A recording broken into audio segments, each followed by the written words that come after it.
TVN देखण वाले समुचे दर्शकों नूं दविंदर सिंह बैनीपाल वालों प्यार अते सत्कार सहित सत श्री अकाल। द बैनीपाल शो विच तुहाडा सबना दा निघा स्वागत। आओ दोस्तों, कुछ अहम खबरां घटनावां दे उत्ते अज दे प्रोग्राम दौरान गलबात करिए। सरहद ते होए कतल विच गिरफ्तार निहंग सिंघां ने दस्सिया किवें कीता सी लखवीर दा कतल। लखवीर दे परिवार वालियां दा गिला। चन्नी ते सिद्धू की मुलाकात, रात्रि भोज इकट्ठियां कीता। कानून दे राज की असफलता का नतीजा ਸਿੰਘੂ ते होया कतल, जथेदार श्री अकाल तख्त साहब का कहना अते कुछ होर जानकारियां अज के प्रोग्राम दौरान शामिल रहणगियां। इस तो पहला कि ये जानकारियां तुहाडे हवाले करदे हां, उहदे तो पहला तुहानूं सबनां नूं बेनती है कि जेकर हाले तक तुसीं अपने इस चैनल नूं सबसक्राइब नहीं कीता तो कृपा करके सबसक्राइब करके नोटिफिकेशन वाली घंटी जरूर ऑन कर लेनी। तो जेकर प्रोग्राम चंगा लग्या तो वेखण सुनने तो बाद लाइक तो शेयर जरूर कर देना अते अपनी राय इन्हां खबरों नूं आधार बना के प्रोग्राम के कमेंट बॉक्स के जरूर छड्डणी। तो आओ ਸਿੰਘੂ सरहद वाले पासों अज के प्रोग्राम की शुरुआत करते हैं। तुहानूं याद है कि लखबीर सिंह का कतल बीते दिन ही हो गया सी। एक निहंग सिंह ने उस दिन ते उदों बाद 3 होर निहंग सिंघां ने आत्म समर्पण कर दिता ते कुल 4 व्यक्ति इस मामले दे विच गिरफ्तार किए जा चुके हैं। शनिचरवार वाले दिन जिहड़े 3 निहंग सिंघां ने आत्म समर्पण किया सी उन्हां नूं सोनीपत की अदालत दे विच पेश किया गया। पेशी दे वक्त निहंग सिंघां ने इस गल का कबूल किया कि दस्सिया उन्होंने कि असीं कतल लखबीर सिंह दा किवें कीता सी। जानकारी मिल रही है कि निहंग नारायण सिंह ने जज किमी सिंगला नूं दस्सिया कि मैं किरपान दे नाल लखबीर सिंह की लत्त वड्डी, सरबजीत सिंह ने लखबीर का हत्थ वड्डिया। उन्हां दे दस्सण दे मुताबक भगवंत सिंह ते गोबिंदप्रीत सिंह ने फिर लखबीर सिंह का जदों प्राण पंखेरू उड़ चुके सी, दम तोड़ चुकिया सी, उहदे तो बाद उहदी लाश नूं बैरीकेड ते लटकाउण दे विच उन्हां दी मदद की। निहंग सिंघां की अदालती पेशी के वक्त रिपोर्टिंग के वास्ते 2 पत्रकारां नूं भी जानकारी मिल रही है कि कोर्ट रूम के अंदर सद्दिया गया सी। दसना बनता है कि इस हत्याकांड के विच हुण तक कुल 4 निहंग आत्म समर्पण कर चुके हैं। इन्हां दे विच नारायण सिंह, भगवंत सिंह, गोबिंदप्रीत सिंह, इन्हां ने आत्म समर्पण शनिचरवार नूं कीता जदों शुक्रवार वाले दिन जिस दिन एक कतल की घटना वापरी सी, सरबजीत सिंह होरां ने उस दिन आत्म समर्पण कर दिता सी। अदालती पेशी के वक्त हरियाणा पुलिस ने निहंग सिंघां का 14 दिन का पुलिस रिमांड मंगिया सी। पुलिस दलील दे रही सी कि दोषियों के कोलों कतल दे विच वरती गई किरपान भी हाले बरामद करनी है। खून नाल लथ-पथ लिबड़े कपड़े भी उन्हां कोलों हाले तक असीं बरामद नहीं कीते, वो भी बरामद करने ने। पुलिस ये भी आख रही सी कि जिहड़े गिरफ्तार इस वक्त तक निहंग सिंह हो चुके हैं इन्हां नूं असीं पुछ पड़ताल करनी ते होरनां थावां ते भी लिजाना चाहुंदे हां ताकि पता लग सके कि इन्हां दे नाल कोई होर इस कतलकांड दे विच शामिल सी जां नहीं, जां किहने किहने मदद कीती असीं इन्हां तों जानना चाहुंदे हां। उन्होंने ये भी अदालत के अगे दलील रखी कि घटना स्थान तो सबूत किहने मिटाए, कौन कि इन्हां दे नाल होर रलिया होया सी, ये भी कहंदे हाले जानकारी असीं इन्हां तों प्राप्त करनी चाहुंदे हां। पर मानयोग जज किमी सिंगला के सामने नारायण सिंह ने खबर मिल रही है कि अपना अपराध कबूल किया। नारायण सिंह होरां ने अदालत नूं दस्सिया कि हत्या दे विच जिहड़ा व्यक्ति भी शामिल सी वो तो आत्म समर्पण कर चुके हैं, साडे तो बगैर, साडे 4 तो बगैर 5वां व्यक्ति इहदे विच शामिल नहीं। ते नाल मैं ये भी दस दियां कि दूसरे पासे निहंग सिंघां दीयां जथेबंदियां ने भी एक प्रैस कॉन्फ्रेंस करके ये गल जाहिर की है कि भाई हुण 5वें किसी बंदे नूं गिरफ्तार करने की कोशिश ना करे पुलिस, जे किसी व्यक्ति नूं होर हत्थ पाउण की कोशिश की तो असीं पहले भी छुड़ा लेने ने। ते नाल उन्होंने ये भी दस्सिया मानयोग अदालत दे विच कि गुरु ग्रंथ साहब के अपमान का बेअदबी का असीं बदला लिया है। उन्होंने उत्थे जिक्र किया कि लखबीर की लत्त मैं खुद वड्डी है। ये भी पता लग्या कि निहंग नारायण सिंह ही पेशी के वक्त बोल रहे सी जदों कि भगवंत सिंह ते गोबिंदप्रीत सिंह चुपचाप खलोते रहे। अदालत तो 14 दिन के रिमांड की मांग की गई सी पुलिस के वलों, पर मानयोग अदालत ने सिर्फ 6 दिन का रिमांड मंजूर किया है। ते नाल ये भी दस्सिया कि इन्हां तिन्नां दी जिहड़ी अगली अदालती पेशी होएगी, सरबजीत सिंह जिन्हां नूं पहिलां जिन्हां ने आत्म समर्पण कर दिता सी उन्हां दे नाल ही 22 ਅਕਤੂਬਰ ਨੂੰ ਇਹਨਾਂ ਨੂੰ ਮੁੜ ਅਦਾਲਤ 'ਚ ਪੇਸ਼ ਕੀਤਾ ਜਾਵੇ। ਨਾਲ ਅਦਾਲਤ ਨੇ ਇਹ ਵੀ ਕਿਹਾ ਕਿ ਇਹਨਾਂ ਦਾ ਰੋਜ਼ਾਨਾ ਮੈਡੀਕਲ ਚੈੱਕਅਪ ਕਰਵਾਇਆ ਜਾਵੇ। ਰੋਜ਼ਾਨਾ 1 ਘੰਟਾ ਆਪਣੇ ਵਕੀਲ ਨਾਲ ਇਹਨਾਂ ਨੂੰ ਗੱਲਬਾਤ ਕਰਨ ਦੀ ਆਗਿਆ ਦਿੱਤੀ ਜਾਵੇ ਅਤੇ ਡੇਲੀ ਬੇਸਿਸ ਤੇ ਭਾਵ ਰੋਜ਼ਾਨਾ DDR ਦਰਜ ਕਰਨ ਦੇ ਵੀ ਅਦਾਲਤ ਵੱਲੋਂ ਆਦੇਸ਼ ਦਿੱਤੇ ਗਏ ਨੇ। ਹੁਣ ਕੋਰਟ ਰੂਮ ਦੇ ਵਿੱਚੋਂ ਜਦੋਂ ਬਾਹਰ ਨਿਕਲੇ ਨਿਹੰਗ ਨਰਾਇਣ ਸਿੰਘ, ਭਗਵੰਤ ਸਿੰਘ ਅਤੇ ਗੋਬਿੰਦਪ੍ਰੀਤ ਸਿੰਘ, ਪਤਾ ਲੱਗਿਆ ਕਿ ਉਹਨਾਂ ਦਾ ਤਾਂ ਅਦਾਲਤ ਦੇ ਵਿੱਚ ਕੋਈ ਵਕੀਲ ਹੀ ਹੈ ਨਹੀਂ ਸੀ। ਫਿਰ ਅਦਾਲਤ ਨੇ ਵਕੀਲ ਸੰਦੀਪ ਭਾਰਦਵਾਜ ਨੂੰ ਉਹਨਾਂ ਦਾ ਵਕੀਲ ਮੁਕਰਰ ਕੀਤਾ। ਹੁਣ ਦੇਖੋ ਪੁਲਿਸ ਕੀ ਆਖ ਰਹੀ ਹੈ ਤੇ ਵਕੀਲ ਕੀ ਆਖ ਰਹੇ ਨੇ, ਇਹ ਦੋ ਵੱਖੋ ਵੱਖ ਗੱਲਾਂ ਨੇ। ਵਕੀਲ ਭਾਰਦਵਾਜ ਕਹਿੰਦੇ ਆ ਕਿ ਨਿਹੰਗ ਸਿੰਘਾਂ ਨੇ ਕੋਈ ਕਬੂਲ ਨਹੀਂ ਕੀਤਾ, ਅੰਦਰ ਕੋਈ ਕਬੂਲਨਾਮਾ ਨਹੀਂ ਕੀਤਾ, ਜਦੋਂ ਕਿ ਪੁਲਿਸ ਦਾਅਵਾ ਕਰ ਰਹੀ ਹੈ ਕਿ ਇਹਨਾਂ ਨੇ ਅਦਾਲਤ ਦੇ ਸਾਹਮਣੇ, ਮਾਨਯੋਗ ਜੱਜ ਦੇ ਸਾਹਮਣੇ ਕੋਰਟ ਰੂਮ ਦੇ ਵਿੱਚ ਆਪਣਾ ਜ਼ੁਰਮ ਕਬੂਲ ਕੀਤਾ ਹੈ। ਇਹ ਜਾਣਕਾਰੀ ਕਿ ਅੰਦਰ ਕਬੂਲਨਾਮਾ ਹੋਇਆ ਹੈ, ਇਹ ਜਾਣਕਾਰੀ ਸੋਨੀਪਤ ਦੇ DSP ਬਰਿੰਦਰ ਸਿੰਘ ਨੇ ਦਿੱਤੀ ਹੈ। ਤੇ ਨਾਲ ਮੈਂ ਇਹ ਵੀ ਦੱਸ ਦਿਆਂ ਕਿ ਇਹ ਕੋਈ ਅਲੋਕਾਰੀ ਗੱਲ ਨਹੀਂ ਹੈ, ਕਿਉਂਕਿ ਜਦੋਂ ਇਹ ਕਤਲ ਹੋ ਜਾਂਦਾ ਉਸੇ ਹੀ ਵਕਤ ਸਰਬਜੀਤ ਸਿੰਘ ਵੀ ਕਹਿ ਰਹੇ ਸੀ ਕਿ ਮੈਂ ਕੰਮ ਕੀਤਾ ਹੈ। ਨਰਾਇਣ ਸਿੰਘ ਜਦੋਂ ਅੰਮ੍ਰਿਤਸਰ ਦੇ ਦੇਵੀਦਾਸਪੁਰਾ ਦੇ ਵਿੱਚੋਂ ਆਪਣੀ ਗ੍ਰਿਫਤਾਰੀ ਦਿੰਦੇ ਨੇ, ਭਾਵੇਂ ਆਤਮ ਸਮਰਪਣ ਕਹੀਏ, ਉਹਨਾਂ ਨੇ ਤਾਂ ਉਸ ਵਕਤ ਵੀ ਆਖਿਆ ਸੀ ਕਿ ਅਸੀਂ ਭਾਈ ਇਹ ਕੰਮ ਕੀਤਾ ਹੈ। ਜੇ ਮੀਡੀਆ ਦੇ ਸਾਹਮਣੇ ਉਹਨਾਂ ਨੇ ਆਪਣਾ ਜੁਰਮ ਕਬੂਲ ਕੀਤਾ ਸੀ ਤੇ ਨਾਲ ਕਹਿੰਦੇ ਸੀ ਮਲਾਲ ਕੋਈ ਨਹੀਂ, ਇਹਨਾਂ ਨੇ ਬੇਅਦਬੀ ਕੀਤੀ, ਅਸੀਂ ਬੇਅਦਬੀ ਦਾ ਬਦਲਾ ਲੈ ਲਿਆ। ਤੇ ਜੇਕਰ ਵਕੀਲ ਸਾਹਿਬ ਇਹ ਕਹਿੰਦੇ ਵੀ ਹੈ ਕਿ ਇਹਨਾਂ ਨੇ ਕਬੂਲਨਾਮਾ ਕੀਤਾ ਨਹੀਂ, ਉਹ ਤਾਂ ਆਲਰੇਡੀ ਕਬੂਲ ਕਰੀ ਫਿਰਦੇ ਹੈ। ਪਰ ਹੁਣ ਇਹ ਪੱਖ ਜੋ ਕੁਝ ਅਦਾਲਤ ਦੇ ਵਿੱਚ ਹੋਇਆ ਮੈਂ ਤੁਹਾਡੇ ਨਾਲ ਉਹ ਸਾਂਝਾ ਕੀਤਾ ਹੈ। ਪਰ ਦੂਸਰੇ ਪਾਸੇ ਬੰਦਾ ਚੰਗਾ ਹੋਵੇ, ਬੰਦਾ ਮਾੜਾ ਹੋਵੇ, ਪਰਿਵਾਰਕ ਜੀਆਂ ਦੀ ਉਹਨਾਂ ਦੇ ਨਾਲ ਹਮਦਰਦੀ ਰਹਿੰਦੀ ਹੈ। ਪਰਿਵਾਰਕ ਜੀ ਕਹਿੰਦੇ ਸਾਡੇ ਪਰਿਵਾਰਕ ਬੰਦੇ ਦਾ ਬੇਰਹਿਮੀ ਨਾਲ ਕਤਲ ਕਰ ਦਿੱਤਾ ਗਿਆ ਤੇ ਨਾਲ ਉਹਦਾ ਲਖਬੀਰ ਸਿੰਘ ਟੀਟੂ ਸੀ। ਟੀਟੂ ਦੀ ਪਤਨੀ ਜਸਪ੍ਰੀਤ ਕੌਰ ਭਾਵੇਂ ਉਹਦੇ ਨਾਲੋਂ ਵੱਖਰੀ ਰਹਿ ਰਹੀ ਸੀ ਆਪਣੀਆਂ 3 ਧੀਆਂ ਦੇ ਨਾਲ, ਔਰ ਦੁਖੀ ਹੋ ਕੇ ਗਈ ਸੀ। ਇਸ ਗੱਲ ਵਿੱਚ ਕਹਿਣ ਤੋਂ ਕੋਈ ਗੁਰੇਜ਼ ਨਹੀਂ, ਕਿਉਂਕਿ ਨਸ਼ੇੜੀ ਸੀ, ਨਸ਼ੇ ਦਾ ਆਦੀ ਸੀ। ਪਰ ਉਹ ਆਪਣੇ ਸਹੁਰੇ ਪਿੰਡ ਵਾਪਸ ਆਉਣ ਤੋਂ ਹੁਣ ਫਿਰ ਇਨਕਾਰ ਕਰ ਰਹੀ ਹੈ। ਉਹਨਾਂ ਦਾ ਕਹਿਣਾ ਸੀ ਕਿ ਜਿਸ ਤਰ੍ਹਾਂ ਮੇਰੇ ਪਤੀ ਨੂੰ ਇੱਕ ਸਾਜ਼ਿਸ਼ ਦੇ ਤਹਿਤ ਸਰਹੱਦ 'ਤੇ ਲਿਜਾ ਕੇ ਕਤਲ ਕਰਵਾ ਦਿੱਤਾ ਗਿਆ ਹੈ। ਦੇਖੋ, ਉਹ ਕਹਿੰਦੇ ਸਾਜ਼ਿਸ਼ ਦੇ ਤਹਿਤ, ਉਹ ਕਹਿੰਦੇ ਇਸ ਤਰ੍ਹਾਂ ਦਾ ਘਿਨਾਉਣਾ ਕੰਮ ਜੇ ਉਹਦੀਆਂ ਬੇਟੀਆਂ ਨਾਲ ਹੋ ਗਿਆ, ਉਹ ਤਾਂ ਕਿਸੇ ਥਾਂ ਜੋਗੀ ਨਹੀਂ ਰਹਿਣੀ। ਹੁਣ ਇਹ ਤਾਂ ਕਹਿੰਦੇ ਤਿੰਨੋਂ ਬੇਟੀਆਂ ਮੇਰੇ ਜੀਵਨ ਦਾ ਸਹਾਰਾ ਨੇ। ਐਤਵਾਰ ਵਾਲੇ ਦਿਨ ਚੀਮੇ ਦੇ ਵਿੱਚ, ਉੱਥੋਂ ਦੀ ਸ਼ਮਸ਼ਾਨ ਘਾਟ ਦੇ ਵਿੱਚ ਲਖਬੀਰ ਸਿੰਘ ਟੀਟੂ ਦੇ ਸੰਸਕਾਰ ਤੋਂ ਬਾਅਦ ਉਹਨਾਂ ਦੇ ਫੁੱਲ ਚੁਗਣ, ਅਸਥ ਚੁਗਣ ਵਾਸਤੇ ਆਈ ਸੀ ਜਸਪ੍ਰੀਤ ਕੌਰ। ਤੇ ਨਾਲ ਉਹਨਾਂ ਨੇ ਕਿਹਾ ਕਿ ਅੱਜ ਮਾਨਵਤਾ ਹੀ ਨਹੀਂ, ਰੱਬ ਨੇ ਵੀ ਸਾਡੇ ਤੋਂ ਮੂੰਹ ਮੋੜ ਲਿਆ।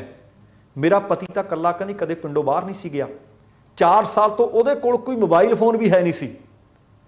ਫਿਰ ਉਹਨੇ ਮੋਬਾਈਲ ਫੋਨ ਤੇ ਗੱਲਾਂ ਦੀ ਜਿਹੜੀ ਗੱਲ ਸਾਹਮਣੇ ਆ ਰਹੀ ਹੈ, ਕਿਹਦੇ ਨਾਲ ਗੱਲਾਂ ਕੀਤੀਆਂ ਨੇ, ਕਿਹਨੇ ਮੋਬਾਈਲ ਉਹਨੂੰ ਲੈ ਕੇ ਦਿੱਤਾ, ਉਹਨੇ ਕਿਹਦੇ ਨਾਲ ਦੁਸ਼ਮਣੀ ਕੱਢਣੀ ਸੀ।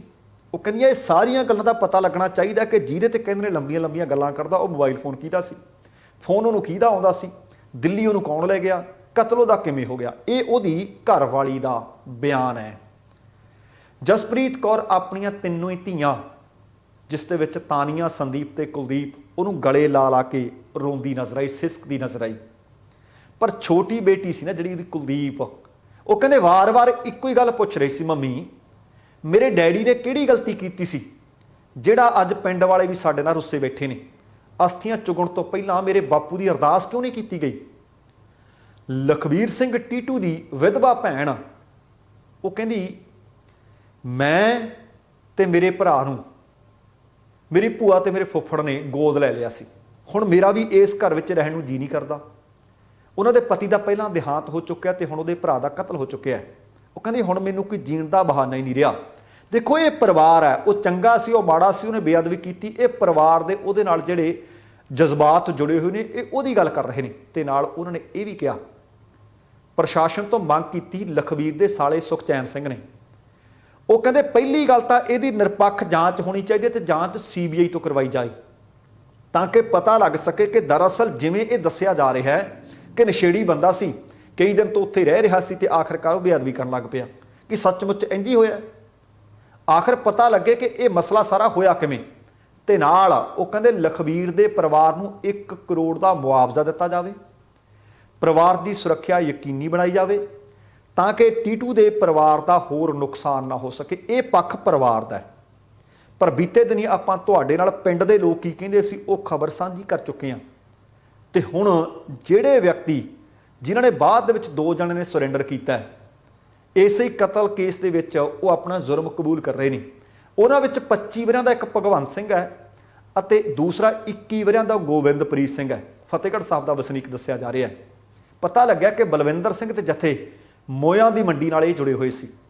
इन्हां दा डेरा पिंड हरलालपुरा दे विच है ते बाबा बलविंदर सिंह दे भरा तजिंदर सिंह ने दस्सिया कि भगवंत सिंह पिछों पूर्णपुर यूपी का रहने वाला है ਅਤੇ बीते लगभग 16 वरियां तो जथे नाल जुड़िया होया ते गोबिंदप्रीत अमृतसर दा ते लगभग 6 वरियां तो जुड़िया होया।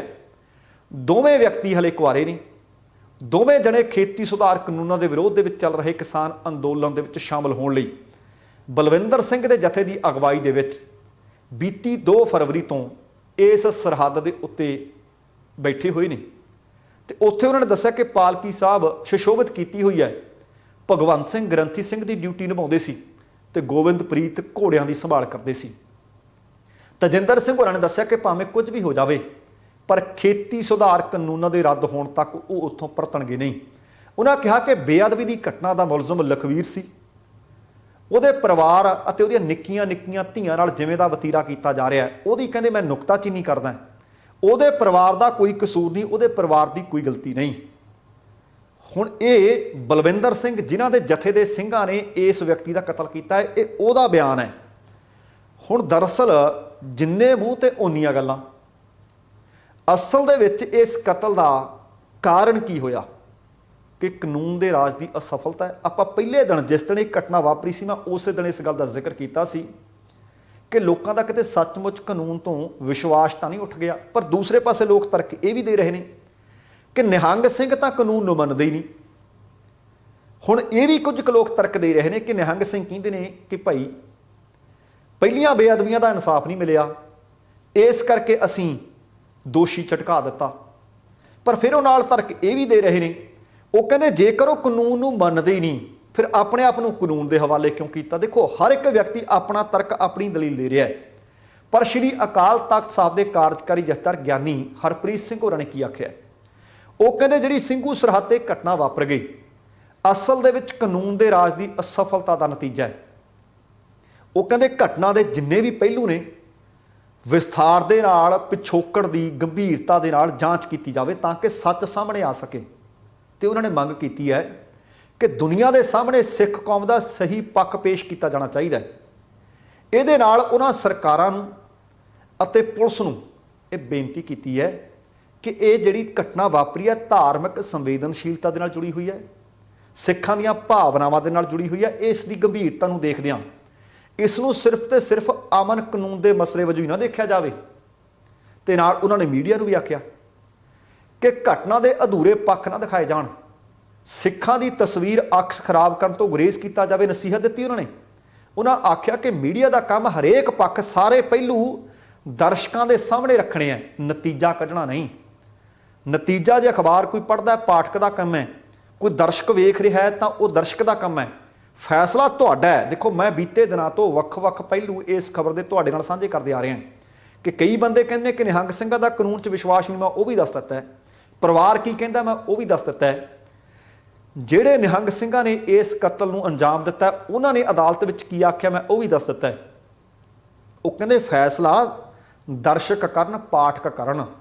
ਅਕਾਲ ਤਖਤ ਸਾਹਿਬ ਦੇ ਕਾਰਜਕਾਰੀ ਜਥੇਦਾਰ ਗਿਆਨੀ ਹਰਪ੍ਰੀਤ ਸਿੰਘ ਹੋਰਾਂ ਨੇ ਇਸ ਘਟਨਾ ਦੇ ਪਿੱਛੇ ਆਖਿਆ ਕਿ ਇਹਦੇ ਪਿਛੋਕੜ ਦੇ ਵਿੱਚ ਜਾਇਆ ਜਾਵੇ ਕਿ ਬੀਤੇ 5-6 ਵਰ੍ਹਿਆਂ ਦੇ ਦੌਰਾਨ ਪੰਜਾਬ ਦੇ ਵਿੱਚ 400 ਤੋਂ ਵੱਧ ਗੁਰੂ ਗ੍ਰੰਥ ਸਾਹਿਬ ਜੀ ਦੀਆਂ ਬੇਅਦਬੀਆਂ ਹੋਈਆਂ, ਬਹੁਤ ਸਾਰੀਆਂ ਘਟਨਾਵਾਂ ਵਾਪਰੀਆਂ ਜਿਨ੍ਹਾਂ ਦੇ ਵਿੱਚ ਕਾਨੂੰਨ ਕਿਸੇ ਇੱਕ ਵੀ ਦੋਸ਼ੀ ਨੂੰ ਅਜਿਹੀ ਮਿਸਾਲੀ ਸਜ਼ਾ ਨਹੀਂ ਦੇ ਸਕਿਆ ਜੋ ਸਿੱਖਾਂ ਦੇ ਜ਼ਖਮਾਂ ਤੇ ਮੱਲਮ ਲਗਾਉਣ ਦਾ ਕੰਮ ਕਰਦੀ ਹੋਵੇ। ਉਹਨਾਂ ਕਿਹਾ ਕਿ ਸਿੱਖਾਂ ਲਈ ਆਪਣੇ ਜਾਗਤ ਜੋਤ ਇਸ਼ਟ ਸ਼੍ਰੀ ਗੁਰੂ ਗ੍ਰੰਥ ਸਾਹਿਬ ਜੀ ਤੋਂ ਉੱਪਰ ਕੁਝ ਨਹੀਂ ਹੈ। ਜਿਸ ਤਰ੍ਹਾਂ ਬੀਤੇ ਸਮੇਂ ਤੋਂ ਲਗਾਤਾਰ ਬੇਅਦਬੀ ਦੀਆਂ ਘਟਨਾਵਾਂ ਵਾਪਰ ਰਹੀਆਂ ਨੇ ਅਤੇ ਦੋਸ਼ੀਆਂ ਨੂੰ ਮਾਨਸਿਕ ਰੋਗੀ ਕਹਿ ਕੇ ਪੂਰੀ ਸਾਜ਼ਿਸ਼ ਨੂੰ ਨੰਗਾ ਕਰਨ ਤੋਂ ਕਾਨੂੰਨ ਵਿਵਸਥਾ ਅਸਮਰੱਥਾ ਪ੍ਰਗਟਾਉਂਦੀ ਆ ਰਹੀ ਹੈ, ਉਸ ਨਾਲ ਸਿੱਖ ਭਾਈਚਾਰੇ ਦਾ ਕਾਨੂੰਨ ਪ੍ਰਤੀ ਭਰੋਸੇ ਦੀ ਭਾਵਨਾ ਨੂੰ ਭਾਰੀ ਠੇਸ ਪਹੁੰਚੀ ਹੋਈ ਹੈ। ਉਹਨਾਂ ਨੇ ਆਖਿਆ ਕਿ ਸੰਯੁਕਤ ਰਾਸ਼ਟਰ ਸੰਘ ਵੱਲੋਂ ਬਣਾਏ ਮਨੁੱਖੀ ਹੱਕਾਂ ਦੇ ਆਲਮੀ ਐਲਾਨਨਾਮੇ ਦੀ ਮੁੱਢਲੀ ਭੂਮਿਕਾ ਵਿੱਚ ਵੀ ਲਿਖਿਆ ਹੈ ਕਿ ਕੋਈ ਵੀ ਮਨੁੱਖੀ ਹਿੰਸਕ ਰਸਤੇ ਤੇ ਉਸ ਵਕਤ ਪੈਂਦੀ ਹੈ ਮਾਨਵਤਾ ਜਾਂ ਮਨੁੱਖ ਹਿੰਸਕ ਰਸਤਾ ਉਸ ਵਕਤ ਅਖਤਿਆਰ ਕਰਦਾ ਹੈ ਜਦੋਂ ਕਾਨੂੰਨ ਦਾ ਰਾਜ ਉਸ ਤੇ ਮਨੁੱਖੀ ਹੱਕਾਂ ਨੂੰ ਸੁਰੱਖਿਅਤ ਰੱਖਣ ਦੇ ਵਿੱਚ ਅਸਫਲ ਹੋ ਜਾਂਦਾ ਹੈ। ਉਹ ਕਹਿੰਦੇ ਇਸੇ ਤਰ੍ਹਾਂ ਬੀਤੇ ਸਮੇਂ ਦੇ ਦੌਰਾਨ ਗੁਰੂ ਗ੍ਰੰਥ ਸਾਹਿਬ ਜੀ ਦੀਆਂ ਬੇਅਦਬੀਆਂ ਸਿੱਖਾਂ ਲਈ ਅਸਹਿਣਯੋਗ ਘਟਨਾਵਾਂ ਨੇ।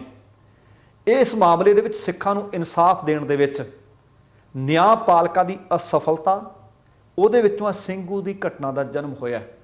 ਉਹਨਾਂ ਕਿਹਾ ਕਿ ਕਿਸੇ ਨਿਰਪੱਖ ਏਜੰਸੀ ਦੇ ਕੋਲੋਂ ਇਸ ਘਟਨਾਕ੍ਰਮ ਦੀ ਸਾਰੇ ਪਹਿਲੂਆਂ ਦੀ ਬਰੀਕੀ ਨਾਲ ਜਾਂਚ ਹੋਣੀ ਚਾਹੀਦੀ ਹੈ ਤਾਂ ਜੋ ਇਸ ਘਟਨਾ ਦੇ ਪਿਛੋਕੜ ਦੇ ਨਾਲ ਜੁੜੀ ਸਾਰੀ ਸੱਚਾਈ ਸੰਗਤ ਦੇ ਸਾਹਮਣੇ ਲਿਆਂਦੀ ਜਾ ਸਕੇ ਅਤੇ ਕਿਸੇ ਵੀ ਤਰ੍ਹਾਂ ਦੀ ਸਾਜ਼ਿਸ਼ ਜੋ ਇਹਦੇ ਪਿੱਛੇ ਕੰਮ ਕਰ ਰਹੀ ਹੈ, ਜਿਹੜੀਆਂ ਤਾਕਤਾਂ ਦੇ ਪਿੱਛੇ ਕੰਮ ਕਰਦੀਆਂ ਨੇ, ਉਹਨਾਂ ਦੇ ਮਕਸਦ ਨੂੰ ਬੇਪਰਦ ਕੀਤਾ ਜਾ ਸਕੇ।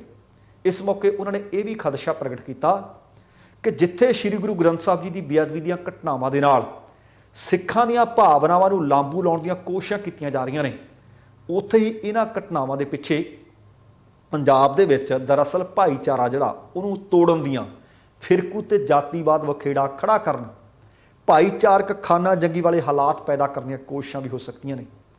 ਉਹਨਾਂ ਕਿਹਾ ਕਿ ਕਾਨੂੰਨ ਨੂੰ ਆਪਣਾ ਕੰਮ ਕਰਨ ਤੋਂ ਸਿੱਖ ਕਦੇ ਨਹੀਂ ਰੋਕਦੇ, ਪਰ ਕਾਨੂੰਨ ਦਾ ਫਰਜ਼ ਕੀ ਬਣਦਾ ਹੈ? ਉਹ ਕਹਿੰਦੇ ਕਾਨੂੰਨ ਦਾ ਫਰਜ਼ ਵੀ ਬਣਦਾ ਹੈ ਕਿ ਉਹ ਸਿੱਖਾਂ ਨਾਲ ਵੀ ਇਨਸਾਫ ਕਰੇ। ਇਹਦੇ ਨਾਲ ਹੀ ਜਥੇਦਾਰ ਸਾਹਿਬ ਨੇ ਹਰਿਆਣਾ ਤੇ ਪੰਜਾਬ ਪੁਲਿਸ ਨੂੰ ਵੀ ਕਿਹਾ ਕਿ ਉਹ ਨਿਰਪੱਖਤਾ ਨਾਲ ਇਸ ਘਟਨਾ ਦੀ ਜਾਂਚ ਕਰਨ, ਕਿਸੇ ਬੇਕਸੂਰ ਨੂੰ ਤੰਗ ਪਰੇਸ਼ਾਨ ਕਰਨ ਤੋਂ ਗੁਰੇਜ਼ ਕੀਤਾ ਜਾਵੇ। ਹੁਣ ਤੁਸੀਂ ਦੇਖੋ ਕਿ ਇਸ ਖਬਰ ਦੇ ਕਿੰਨੇ ਪਹਿਲੂ ਨੇ ਜਿਹੜੇ ਆਪਾਂ ਬੀਤੇ ਕਈਆਂ ਦਿਨਾਂ ਤੋਂ ਤੁਹਾਡੇ ਨਾਲ ਸਾਂਝੇ ਕਰਦੇ ਆ ਰਹੇ ਹਾਂ। ਹੁਣ ਕੁਝ ਇੱਕ ਲੋਕ ਤਰਕ ਦਲੀਲ ਦੇ ਰਹੇ ਨੇ ਕਿ ਉੱਥੋਂ ਜਥੇਬੰਦੀਆਂ ਉੱਠ ਕੇ ਆ ਜਾਣ, ਪਰ ਕਈ ਕਹਿੰਦੇ ਨਹੀਂ ਉੱਠ ਕੇ ਆਉਣਾ ਚਾਹੀਦਾ। ਹੁਣ ਵੱਖੋ ਵੱਖ ਰਾਏ ਆ, ਤੁਹਾਡੀ ਕੀ ਰਾਏ ਆ? ਤੁਸੀਂ ਕਮੈਂਟ ਬਾਕਸ ਦੇ ਵਿੱਚ ਜ਼ਰੂਰ ਲਿਖਿਓ। ਤੇ ਹੁਣ ਆਪਾਂ ਇਸ ਘਟਨਾ ਤੋਂ ਇਲਾਵਾ ਪੰਜਾਬ ਦੀ ਸਿਆਸਤ ਦੇ ਨਾਲ ਜੁੜੀ ਇੱਕ ਖਬਰ ਸਾਂਝੀ ਕਰਦੇ ਹਾਂ। ਪੰਜਾਬ ਕਾਂਗਰਸ ਦੇ ਪ੍ਰਧਾਨ ਨੇ ਨਵਜੋਤ ਸਿੰਘ ਸਿੱਧੂ ਅਤੇ ਪੰਜਾਬ ਦੇ ਮੁੱਖ ਮੰਤਰੀ ਨੇ ਚਰਨਜੀਤ ਸਿੰਘ ਚੰਨੀ। ਖਬਰ ਮਿਲ ਰਹੀ ਹੈ ਕਿ ਲਗਾਤਾਰ ਕਈ ਹਫ਼ਤਿਆਂ ਦੀਆਂ ਦੂਰੀਆਂ, ਨਾਰਾਜ਼ਗੀਆਂ ਤੋਂ ਬਾਅਦ, ਹਾਈ ਕਮਾਨ ਦੇ ਆਦੇਸ਼ਾਂ ਤੋਂ ਬਾਅਦ ਬੀਤੀ ਦੇਰ ਰਾਤ ਚਰਨਜੀਤ ਸਿੰਘ ਚੰਨੀ ਅਤੇ ਨਵਜੋਤ ਸਿੰਘ ਸਿੱਧੂ ਦੇ ਦਰਮਿਆਨ ਇੱਕ ਤਾਲਮੇਲ ਮੀਟਿੰਗ ਹੋਈ ਹੈ। ਇਸ ਮੀਟਿੰਗ ਦੇ ਵਿੱਚ ਹਰੀਸ਼ ਚੌਧਰੀ ਅਤੇ ਕੈਬਨਿਟ ਮੰਤਰੀ ਪ੍ਰਗਟ ਸਿੰਘ ਵੀ ਦੱਸੇ ਜਾ ਰਹੇ ਨੇ ਕਿ ਸ਼ਾਮਲ ਸੀ। ਨਵਜੋਤ ਸਿੰਘ ਸਿੱਧੂ ਨੇ ਆਪਣੀ ਨਾਰਾਜ਼ਗੀ ਦੇ ਕਾਰਨ, ਸ਼ਾਇਦ ਤੁਹਾਨੂੰ ਯਾਦ ਹੋਣਾ ਹੈ ਕਿ ਬੀਤੇ ਦਿਨੀ ਆਪਣੇ ਅਹੁਦੇ ਤੋਂ ਪ੍ਰਧਾਨਗੀ ਤੋਂ ਅਸਤੀਫਾ ਵੀ ਦੇ ਦਿੱਤਾ ਸੀ ਤੇ ਉਸ ਅਸਤੀਫੇ ਤੋਂ ਬਾਅਦ ਚੰਨੀ ਤੇ ਸਿੱਧੂ ਦੀ ਇਹ ਦੂਸਰੀ ਮੀਟਿੰਗ ਹੈ। ਇਹ ਵੀ ਜਾਣਕਾਰੀ ਮਿਲੀ ਹੈ ਕਿ ਹਰੀਸ਼ ਚੌਧਰੀ ਦੇ ਵੱਲੋਂ ਦੋਵਾਂ ਆਗੂਆਂ ਨੂੰ ਇੱਕ ਸੁਰ ਕਰਨ, ਸੁਰਤਾਲ ਕਰਨ ਲਈ ਯਤਨ ਕੀਤੇ ਜਾ ਰਹੇ ਨੇ। ਦੇਰ ਸ਼ਾਮ ਤੱਕ ਕਿਸੇ ਨੂੰ ਇਸ ਮੀਟਿੰਗ ਦੇ ਬਾਬਤ ਕੋਈ ਭਿਣਕ ਨਹੀਂ ਸੀ, ਕੋਈ ਗੱਲ ਬਾਹਰ ਨਹੀਂ ਸੀ ਨਿਕਲ ਸਕੀ। ਇਹਦੇ ਤੋਂ ਪਹਿਲਾਂ ਸਵੇਰ ਵਕਤ ਨਵਜੋਤ ਸਿੰਘ ਸਿੱਧੂ ਇੱਕ ਟਵੀਟ ਕਰਦੇ ਆ, ਟਵੀਟ ਦੇ ਵਿੱਚ ਕਰਦੇ ਆ ਇੱਕ ਚਿੱਠੀ ਨੂੰ ਟਵੀਟ, ਤੇ ਉਹ ਚਿੱਠੀ ਸੋਨੀਆ ਗਾਂਧੀ ਪੰਜਾਬ ਕਾਂਗਰਸ ਦੇ ਪ੍ਰਧਾਨ ਵੱਲੋਂ ਕੌਮੀ ਪ੍ਰਧਾਨ ਦੇ ਨਾਮ ਲਿਖੀ ਗਈ ਸੀ।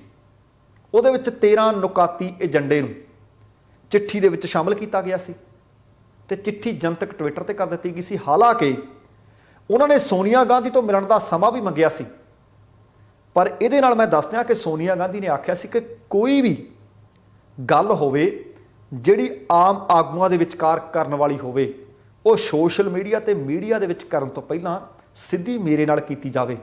ਇਹ ਕਹਿਣ ਦੇ ਬਾਵਜੂਦ ਵੀ ਨਵਜੋਤ ਸਿੰਘ ਸਿੱਧੂ ਨੇ ਆਪਣੀ ਚਿੱਠੀ ਟਵਿੱਟਰ ਦੇ ਉੱਤੇ ਸ਼ੇਅਰ ਕਰ ਦਿੱਤੀ ਤੇ ਸਿੱਧੂ ਦੇ ਇਸ ਪੈਂਤੜੇ ਤੋਂ ਸਾਫ਼ ਇਹ ਹੋ ਰਿਹਾ ਸੀ ਕਿ ਕਾਂਗਰਸ ਦਾ ਜਿਹੜਾ ਅੰਦਰੂਨੀ ਕਲੇਸ਼ ਹੈ ਛੇਤੀ ਸ਼ਾਇਦ ਨਾ ਮੁੱਕੇ।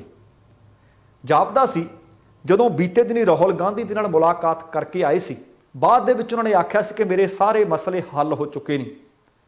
ਜੇ ਸਾਰੇ ਮਸਲੇ ਹੱਲ ਹੋ ਚੁੱਕੇ ਸੀ ਫਿਰ ਇਹ ਚਿੱਠੀ ਕਿਉਂ ਸ਼ੇਅਰ ਕੀਤੀ? ਇਹਦਾ ਮਤਲਬ ਇਹ ਦੋਵੇਂ ਵੱਡੇ ਆਗੂ, ਇੱਕ ਪਾਸੇ ਮੁੱਖ ਮੰਤਰੀ, ਇੱਕ ਪਾਸੇ ਸੂਬਾ ਪ੍ਰਧਾਨ, ਦੋਵਾਂ ਦੇ ਵਿਚਕਾਰ ਜਿਹੜੀਆਂ ਨਾਰਾਜ਼ਗੀਆਂ ਨੇ ਹਾਲੇ ਉਸੇ ਤਰ੍ਹਾਂ ਖੜੀਆਂ ਨੇ। ਤੇ ਸੋਨੀਆ ਗਾਂਧੀ ਜਿਹੜੀ ਗੱਲ ਸੀ, ਨਸੀਹਤ ਸੀ, ਉਹਨੂੰ ਵੀ ਮੈਨੂੰ ਲੱਗਦਾ ਕਿ ਉਹਨਾਂ ਨੇ ਦਰਕਿਨਾਰ ਕੀਤਾ। ਹੁਣ ਮੀਡੀਆ ਦੇ ਵਿੱਚ ਚਿੱਠੀ ਦੇ ਉੱਤੇ ਲਗਭਗ ਹਰ ਤਰ੍ਹਾਂ ਦੀ ਡਿਬੇਟ। ਜਾਣਕਾਰੀ ਮਿਲੀ ਸੀ ਕਿ ਰਾਤ ਦੇ ਤਕਰੀਬਨ 8:30 ਵਜੇ ਹੋਏ ਸੀ। ਪੰਜਾਬ ਦੇ ਰਾਜ ਭਵਨ ਦੇ ਗੈਸਟ ਹਾਊਸ ਦੇ ਵਿੱਚ ਮੁਲਾਕਾਤ ਸ਼ੁਰੂ ਹੋਈ। ਲੰਬੀ ਮੁਲਾਕਾਤ ਚੱਲੀ, ਦੇਰ ਰਾਤ ਤੱਕ ਚੱਲਦੀ ਰਹੀ। ਮੀਟਿੰਗ ਦੇ ਵਿੱਚ ਨਵਜੋਤ ਸਿੰਘ ਸਿੱਧੂ ਤੇ ਚਰਨਜੀਤ ਸਿੰਘ ਚੰਨੀ ਹੋਰਾਂ ਨੇ ਇਕੱਠਿਆਂ ਨੇ ਖਾਣਾ ਵੀ ਖਾਧਾ। ਮੀਟਿੰਗ ਦੇ ਵਿੱਚ ਇਹ ਵੀ ਪਤਾ ਲੱਗਿਆ ਕਿ 13 ਨੁਕਾਤੀ ਏਜੰਡੇ ਤੇ ਗੱਲਬਾਤ ਵੀ ਹੋਈ ਹੈ। ਖਾਸ ਕਰਕੇ ਨਵਜੋਤ ਸਿੰਘ ਸਿੱਧੂ ਹੋਰਾਂ ਨੇ ਪੰਜਾਬ ਦੇ ਜਿਹੜੇ ਕਾਰਜਕਾਰੀ ਡੀਜੀਪੀ ਲਾਏ ਨੇ ਮਿਸਟਰ ਸਹੋਤਾ ਅਤੇ ਐਡਵੋਕੇਟ ਜਨਰਲ ਮਿਸਟਰ ਦਿਓਲ, ਉਹਨਾਂ ਦੇ ਤਬਾਦਲੇ ਨੂੰ ਲੈ ਕੇ ਚਰਨਜੀਤ ਸਿੰਘ ਚੰਨੀ ਹੋਰਾਂ ਦੇ ਸਾਹਮਣੇ ਆਪਣੇ ਪੱਖ, ਆਪਣੀਆਂ ਦਲੀਲਾਂ ਰੱਖੀਆਂ ਨੇ, ਤਰਕ ਦਿੱਤੇ ਨੇ ਤੇ ਉਮੀਦ ਕੀਤੀ ਜਾ ਰਹੀ ਹੈ ਕਿ ਹਾਈ ਕਮਾਨ ਦੇ ਦਖਲ ਤੋਂ ਬਾਅਦ ਚੰਨੀ ਤੇ ਸਿੱਧੂ ਦੀ ਮੁਲਾਕਾਤ ਹੋ ਸਕਦਾ ਕਿ ਇਹਦੇ ਨਾਲ ਇਹਨਾਂ ਦੀ ਆਪਸੀ ਜਿਹੜੀ ਦੂਰੀ ਹੈ, ਜਿਹੜੀ ਦਰਾੜ ਹੈ, ਉਹ ਸ਼ਾਇਦ ਘਟ ਜਾਵੇ। ਪਰ ਵੇਖਣਾ ਹੋਏਗਾ ਕਿ ਕੀ ਚਰਨਜੀਤ ਸਿੰਘ ਚੰਨੀ ਹੋਰੀ ਨਵਜੋਤ ਸਿੰਘ ਸਿੱਧੂ ਦੀਆਂ ਦਲੀਲਾਂ ਨੂੰ ਮੰਨਦੇ ਆ ਜਾਂ ਦਰਕਨਾਰ ਕਰਦੇ ਆ। ਪਰ ਨੁਕਸਾਨ ਦੋਨਾਂ ਨੂੰ ਹੋਣਾ ਹੈ ਕਿਉਂਕਿ ਸਮਾਂ ਬਹੁਤਾ ਹੈ ਨਹੀਂ। ਹੁਣ ਪੰਜਾਬ ਦੇ ਵਿੱਚ ਹਮੇਸ਼ਾ ਤੋਂ ਹੀ ਡੇਰਾਵਾਦ ਭਾਰੂ ਰਿਹਾ ਹੈ। ਉਹ ਭਾਵੇਂ ਅਕਾਲੀ ਭਾਜਪਾ ਸਰਕਾਰ ਵੇਲੇ ਵੇਖ ਲਈਏ, ਭਾਵੇਂ ਕਾਂਗਰਸ ਦੀ ਸਰਕਾਰ ਵੇਲੇ ਵੇਖ ਲਈਏ, ਵੋਟਾਂ ਲੈਣ ਦੇ ਵਾਸਤੇ ਕਿਤੇ ਨਾ ਕਿਤੇ ਇਸ ਤਰ੍ਹਾਂ ਦੇ ਕੰਮ ਕੀਤੇ ਜਾਂਦੇ ਰਹੇ ਆ। ਇਸ ਗੱਲ ਤੋਂ ਇਨਕਾਰ ਕੀਤਾ ਨਹੀਂ ਜਾ ਸਕਦਾ। ਪੰਜਾਬ ਦੀ ਰਾਜਨੀਤੀ ਦੇ ਵਿੱਚ ਡੇਰੇ ਕਾਫੀ ਵੱਡੀ ਭੂਮਿਕਾ ਨਿਭਾਉਂਦੇ ਆ। ਤੇ ਖਬਰ ਮਿਲੀ ਕਿ ਪੰਜਾਬ ਦੇ ਮੁੱਖ ਮੰਤਰੀ ਚਰਨਜੀਤ ਸਿੰਘ ਚੰਨੀ ਪਠਾਨਕੋਟ ਗਏ ਅਤੇ ਉੱਥੇ ਉਹ 2 ਧਾਰਮਿਕ ਸਥਾਨਾਂ ਦੇ ਵਿੱਚ ਨਤਮਸਤਕ ਹੁੰਦੇ ਨੇ। ਬੈਠ ਕੇ ਉਹ ਸਤਸੰਗ ਵੀ ਸੁਣਦੇ ਆ। ਤੇ ਇਸ ਮੌਕੇ ਉਹ ਇਕੱਲੇ ਨਹੀਂ ਸੀ, ਉਹਨਾਂ ਦੇ ਨਾਲ ਪੰਜਾਬ ਦੇ ਉਪ ਮੁੱਖ ਮੰਤਰੀ ਸੁਖਜਿੰਦਰ ਸਿੰਘ ਰੰਧਾਵਾ, ਮਾਲ ਮੰਤਰੀ ਅਰੁਣਾ ਚੌਧਰੀ ਅਤੇ ਕੁਝ ਇੱਕ ਵਿਧਾਇਕ ਤੇ ਕੁਝ ਹੋਰ ਕਾਂਗਰਸੀ ਆਗੂ ਵੀ ਸਨ। ਉਸ ਮੌਕੇ ਤੇ ਮੁੱਖ ਮੰਤਰੀ ਚਰਨਜੀਤ ਸਿੰਘ ਚੰਨੀ ਨੇ ਸਵਾਮੀ ਜਗਤਗਿਰੀ ਆਸ਼ਰਮ ਨੂੰ 51 ਲੱਖ ਰੁਪਏ ਦੀ ਗ੍ਰਾਂਟ ਦੇਣ ਦਾ ਐਲਾਨ ਕੀਤਾ। ਇੰਨਾ ਹੀ ਨਹੀਂ, ਉਹ ਕਹਿੰਦੇ ਜਿਹੜੀ ਇਸ ਆਸ਼ਰਮ ਦੇ ਤੱਕ ਸੜਕ ਆਉਂਦੀ ਹੈ ਨਾ, ਇਹਨੂੰ ਵੀ ਚੌੜਾ ਕੀਤਾ ਜਾਊ। ਇਸ ਸੜਕ ਨੂੰ ਚੌੜਾ ਕਰਨ ਦੇ ਪ੍ਰੋਜੈਕਟ ਦੇ ਸਮੇਤ ਆਸ਼ਰਮ ਕੰਪਲੈਕਸ ਦੇ ਵਿੱਚ MKM ਪਬਲਿਕ ਸਕੂਲ ਦੇ ਹੋਸਟਲ ਦਾ ਵੀ ਉਹਨਾਂ ਨੇ ਨੀਂਹ ਪੱਥਰ ਰੱਖਿਆ।